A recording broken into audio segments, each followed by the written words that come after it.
একটি কুকুর একটি মোরগের মাথায় বাড়ি মারে এবং মোরগটি সাথে সাথে মরে যায় এবং সেই কুকুরটি সেই মোরগটিকে একটি ট্রাক দিয়ে ধাক্কিয়ে ধাক্কিয়ে নিয়ে মোরগটিকে রান্না করার প্রস্তুতি নেয়। সেখানে আরেকটি মোরগ এসে সেই কুকুরটিকে ধাক্কা দিয়ে সেই রান্না করার পাত্রের উপর ফেলে দেয় এবং সেই কুকুরটিকে বেঁধে ফেলে এবং সেই কুকুরটি তার একটি ভয়ঙ্কর বন্ধুকে ফোন দেয় এবং সেই মোরগটি সেই রাস্তার মধ্যে একটি গর্ত করে এবং পরবর্তীতে সেই কুকুরগুলোর সাথে কী হয় সেটি দেখার জন্য আমার ইউটিউব চ্যানেলটিকে সাবস্ক্রাইব এবং কমেন্ট এবং একটি শেয়ার করে যান। পরবর্তীতে সেই কুকুরটি সেখানে এসে আটকা পড়ে এবং সে তার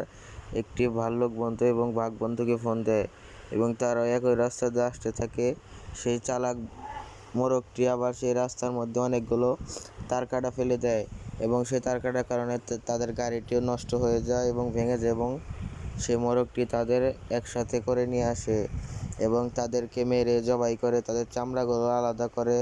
তারপরে সেই মাংস